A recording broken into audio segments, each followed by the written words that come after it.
Ninawasalimu wapenzi watazamaji wa hichi kituo cha Tanzania News Today, popote mlipo, hamjambo.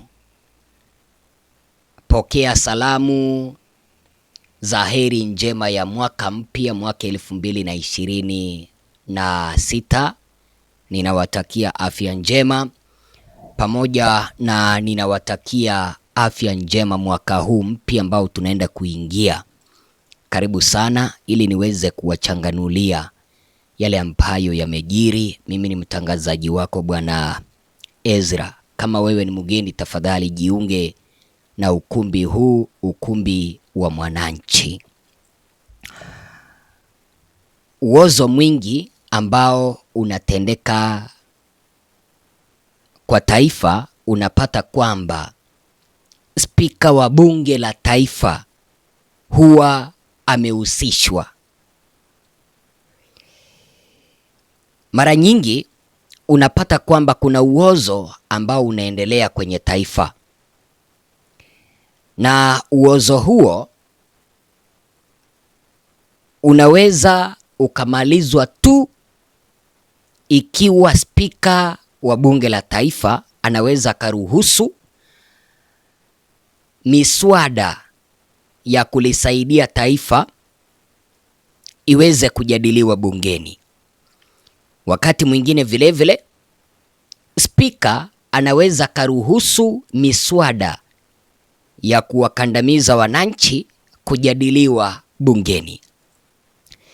Sasa wananchi wa Tanzania wanaomba maombi yao yaweze kujibiwa jinsi ambavyo yameweza kujibiwa katika taifa la Madagascar, mahala ambapo aliyekuwa spika wa bunge la taifa alikamatwa na vyombo vya ulinzi nchini Madagascar kwa kuruhusu uozo, wizi na ukandamizaji kuendelea kwenye taifa la Madagascar.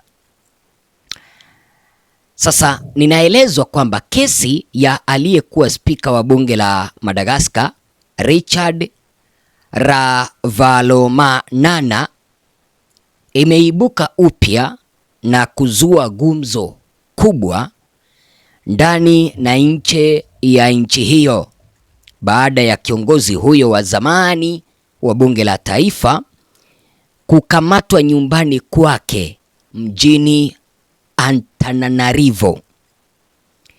Bwana Ravalomanana ni mmoja wa watu waliokuwa karibu sana na aliyekuwa rais ambaye aliweza kuondolewa madarakani mwaka huu na jeshi la mwananchi taifa hilo, mwenye alikuwa anaitwa Andry Rajoelina, utawala ambao uliingia kwenye historia kwa kuangushwa kwa njia ya vurugu kufuatia maandamano makubwa ya wananchi na hatimaye kuingiliwa na jeshi.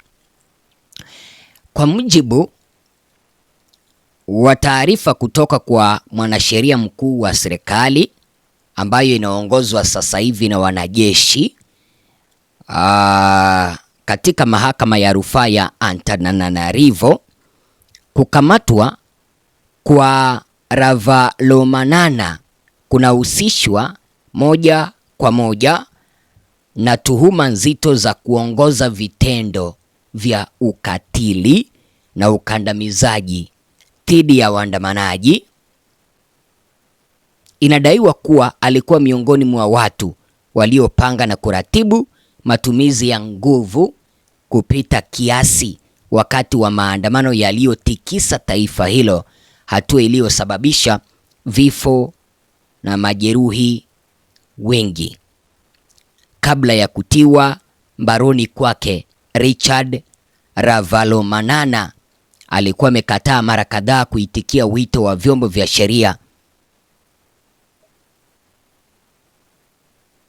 ili kufikishwa mbele ya mahakama.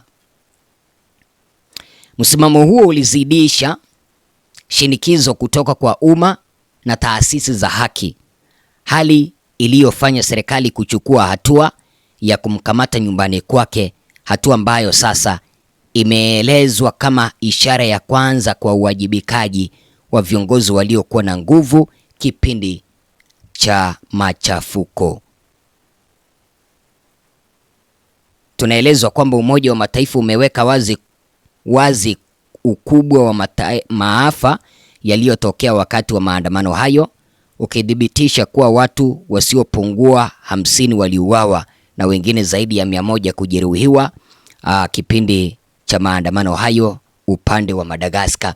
Sasa Watanzania wanaingilia vipi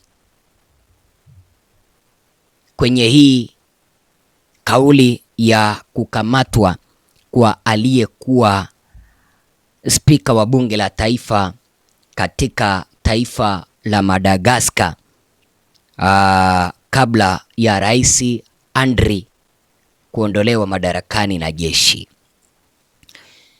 Tumeweza kuelezwa kwamba huyu spika alikuwa ni miongoni mwa wale ambao walikuwa wanaratibu jinsi ambavyo wananchi watashambuliwa, jinsi ambavyo wananchi watauawa, na alikuwa anapitisha miswada ya kukandamiza raia wa Madagascar.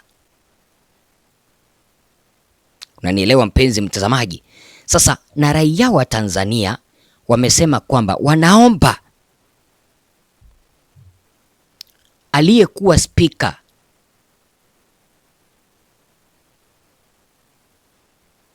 Tanzania naye aweze kukamatwa.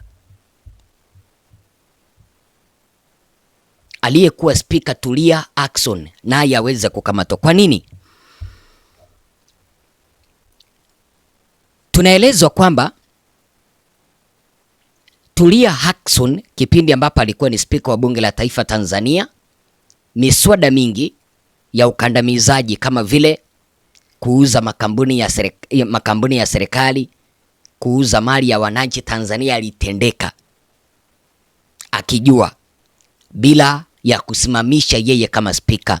Nambari 2, tunaelezwa kwamba yeye kama spika alipiga marufuku kujadiliwa bungeni kwa hoja ya utekaji nyara ambayo ilikuwa inaendelea Tanzania.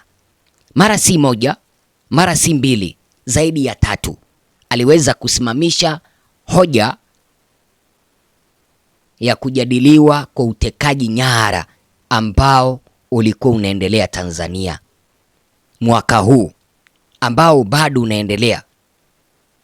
Sasa raia wa Tanzania wanahisi kwamba hata huyu, iwapo tungekuwa na vikosi vya usalama ambavyo vinajitegemea, hata yeye angekuwa amekamatwa awekwe ndani. Kwa nini? Alishirikiana na watawala batili kuwakandamiza wananchi. Na nimeweza kuona kauli za wananchi zikisema kwamba bado hawajafa moyo, wanategemea kwamba siku moja watakapolikomboa taifa kutoka kwa mikono ya Samia, bado Tulia Ackson atakamatwa. Kwa nini? Alitumia afisi yake vibaya kwa kuzuia miswada ya ukandamizaji isije ikajadiliwa bungeni. Tulia alipewa uspika na chama cha CCM na alikuwa anajua kwamba wale ambao walikuwa wanaendeleza utekaji nyara ni chama cha CCM. Kwa hivyo hangeruhusu mswada wa kujadili utekaji nyara bungeni.